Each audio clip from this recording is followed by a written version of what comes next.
Midwest Whitetail is brought to you by Realtree, Muddy Outdoors, Frigid Forage, Hoyt Archery, Fuse Accessories, Rocket Broadheads, Scott Archery, Redneck Hunting Blinds, Cabela's, Bloodsport Arrows, Trophy Rock, Yeti Coolers, Non-Typical Wildlife Solutions, Quiet Cat, Deer Grow, Icon Cameras, and Nikon. Welcome to Midwest Whitetail. On today's episode, we're going to join Luke Nissen, and it was a hunt that he went on last weekend when that cold front went through. Seemed like an awful lot of really good deer got shot at that time, and Luke's buck definitely qualifies as being a really good deer. We're also going to join Caleb Byers today. He's been a regular for us in the past season, and he and his wife recently had a baby, so that slowed him down some, but he's been in the field, and he had an encounter with a great buck, and he's going to bring us up to date on his season.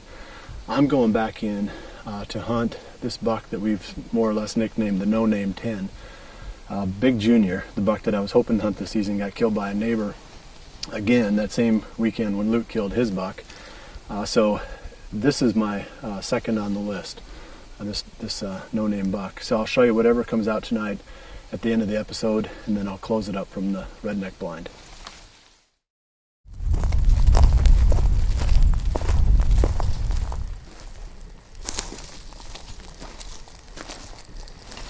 Well, it's the afternoon of October 16th here in southern Iowa. Mike and I are pretty excited to be in the tree tonight. We came into a spot that we actually hunted exactly 1 week ago.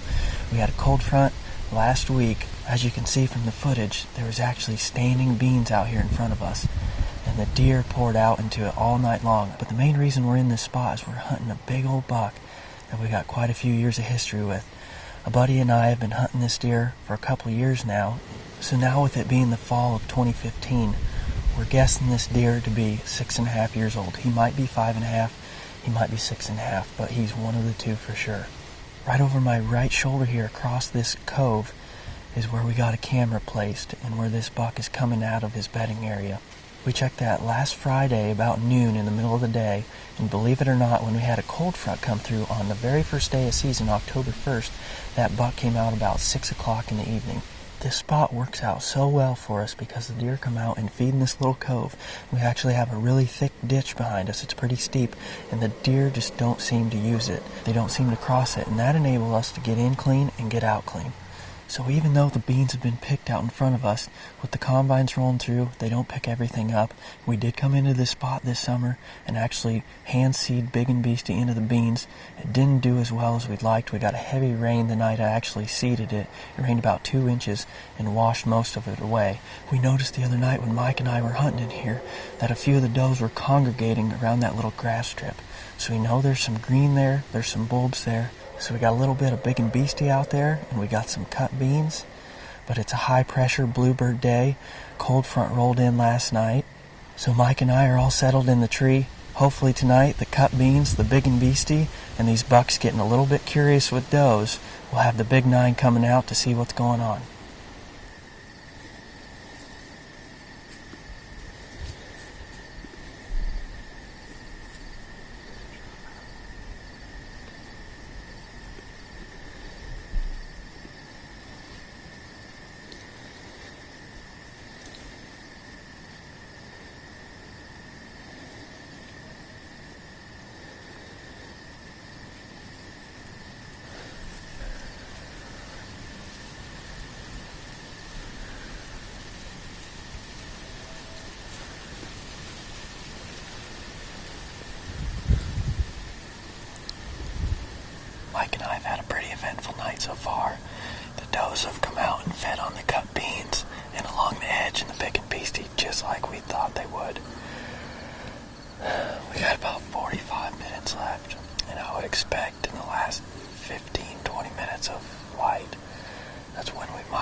shot him, it's my bad.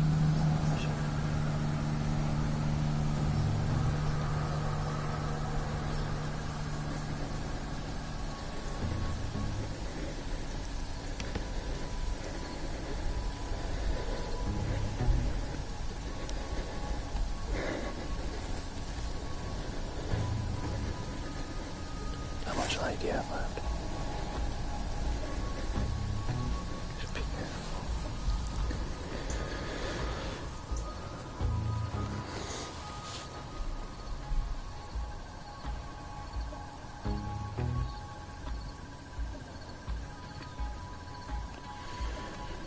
That's no angle to shoot at him. I don't think we're gonna get this deer, but not.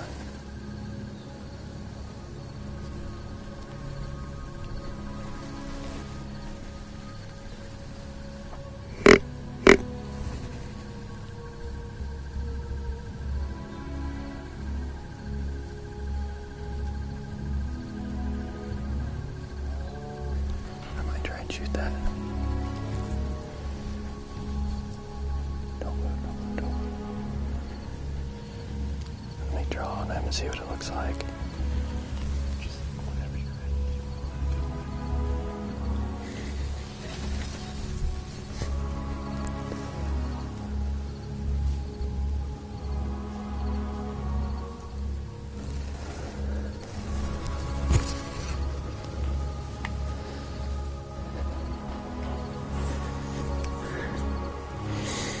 I think I can do it. You got him.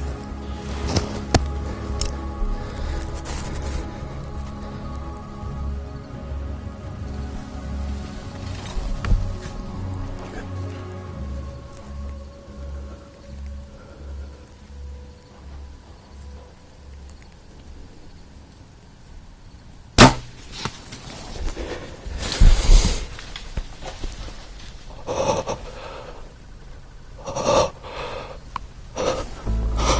Mike, I got him.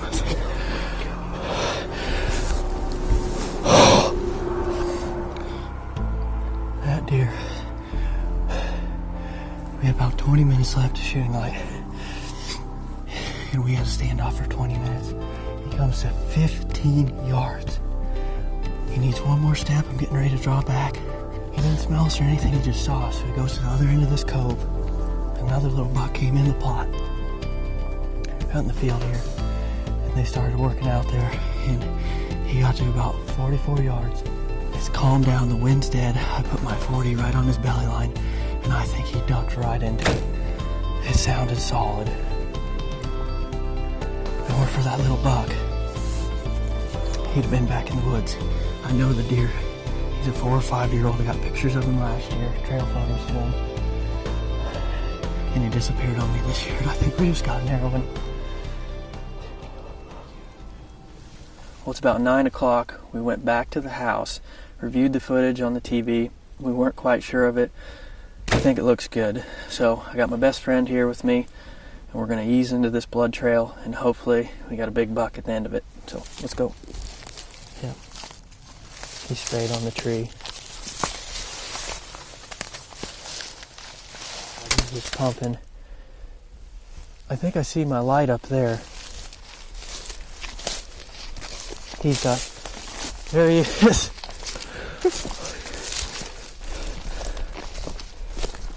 Look at this. Oh my. Look at that whitetail. Holy smokes. Oh, yeah. I can't believe it. I cannot believe that. I'm honestly in complete and utter shock right now. I figured tonight would be good, but I didn't think it'd end up like this. This is one heck of a deer, buck of a lifetime. We had perfect conditions tonight. A cold front rolled in last night. The bucks haven't been doing too much, and I was actually chasing a different deer that was coming out in this spot on this farm. We had a cold north wind, high pressure, bluebird day, and he showed up with about 20-30 minutes of shooting light left. But I think one of the most successful things that helped us on this hunt tonight, besides the weather and the high pressure, the combine just rolled through this bean field yesterday. We were sitting there in the stand tonight and noticed a lot of beans out on the ground, and that's what this deer came out to do, and all the does that we saw tonight, they were out feeding on those beans, those shelled beans on the ground. I was very shocked to see this deer, and he snuck in on us. We couldn't get a shot. He was there close, and we just had too many leaves in the way for me to get a clear shot and for Mike to get on him with the camera. But eventually, you know, he milled out there and got about 40 yards, and I elected to take the shot tonight. The wind calmed down, so what I did, he was at 44 yards, and I put my 40-yard pin right on his belly line, and he ducked right into it for a double lung. But I practiced at 80 yards all summer long, 80 and 90 yards, and I felt confident with the shot. And one heck of a deer. You know, actually, this is a deer we got pictures of last year as a 4-year-old in the summer, we thought is what he was. He didn't change a whole heck of a lot. He lost his split here. He still got his split on his 2 here. But this is a deer we didn't see last year. We got pictures of him all summer long. You know, he just shows up out of nowhere. You know, that's the magic of hunting in late October and even into the rut. Some of them bucks that you think they're gone, they just come out of nowhere. But man, what a mid-October night. This is one I'm never gonna forget.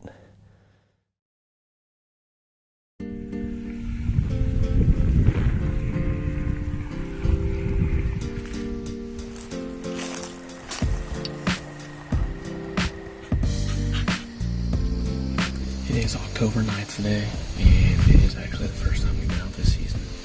Taylor gave birth to our first baby boy on the 23rd, and so she's been pretty laid up ever since, and I got a hernia fix, so I've been laid up too, so we just haven't been able to get out. The doctor says I'm only supposed to be lifting 10 pounds right now, but he didn't say I couldn't pull my bow back, so we're going to give it a whirl here. I slipped in here earlier today and pulled the card out of this camera, and we had many in here the last 5 out of the last 8 days in daylight, so we're actually coming up in here with high hopes. There's a cold front that just blew in, and it's about a 20-degree difference from yesterday. So with the cold front blowing in, we think we have a very good shot at killing him. He's been coming out on that end of the field and feeding this way, and it seems to be the last 30 minutes of daylight. And he doesn't seem to be working down here until almost last light, so we're hoping he comes out a little bit earlier with the cold front. That way we have a better opportunity at harvesting this deer. Hopefully we can get an early season buck down.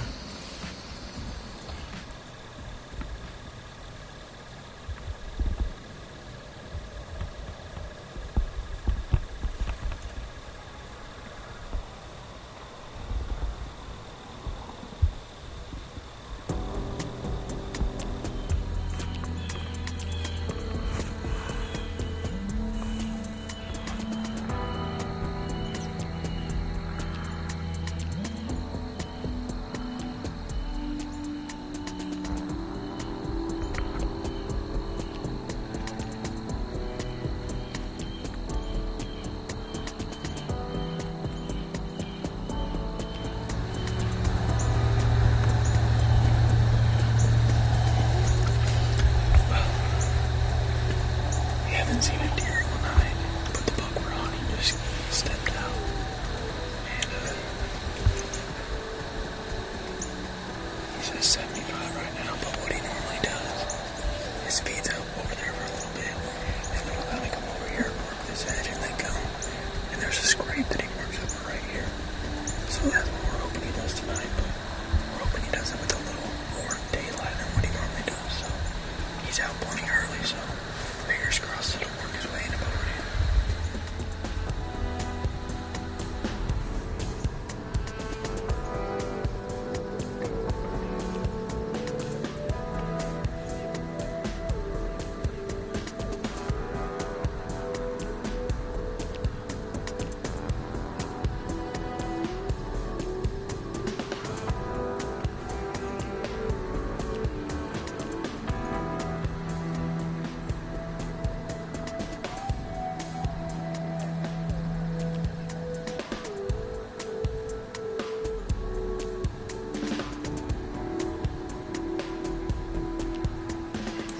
Minnie did end up working his way over here. So we're assuming he went up to the bean field. It feels good to lay our eyes on him for the first time after we've been out for so long and not being able to hunt these first few weeks. So for the first time out, I mean, we started with a bang. Hopefully we can stay on that deer and keep hunting him as long as he stays on this pattern. I mean, he's bound to make a mistake. If we don't scare him walking in and out, I mean, I think we have a decent chance of killing that deer this year, so yeah, let's enjoy it.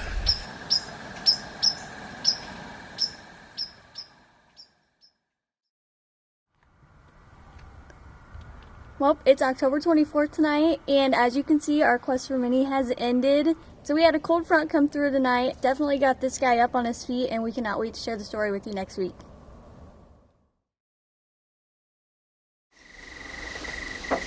Got about 45 minutes left here of legal shooting time, and unfortunately I've not seen a deer yet.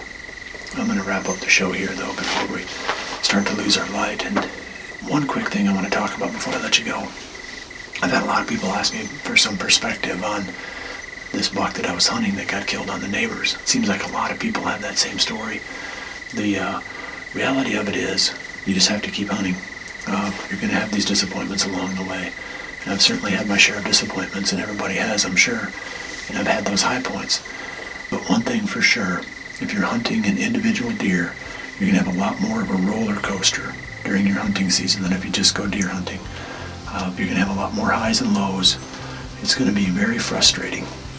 But on the upside, the reward, there's a lot more satisfaction when you're finally successful. So you do it anyway. I would love to have another buck right now that I'm excited about, but at this point in the season, I've only got a couple other targets on the farm, and they're just nice bucks. Not any deer that I've got a lot of history with. So I'm off the roller coaster for now, and just going to get out and have some fun this season, shoot some does, and then hopefully some type of mature buck will come by, and I can punch a couple of tags here along the way. Well, that's it for this week. We've had an action-packed last few weeks, I guess, and I know the next episode we've got some more hunting action for you. And I'm going to be hunting every single day, mornings and evenings, starting right now, right on through. So we should have a lot of daily video blogs for you, so keep checking back on the website. Well, I appreciate you joining us this week. We'll see you right back here again next week for the next episode of Midwest Whitetail. And remember to always dream big.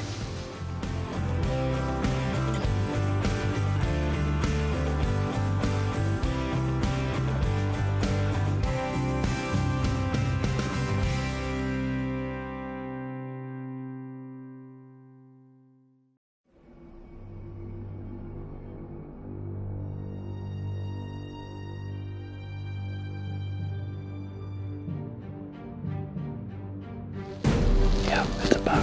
It's a good buck.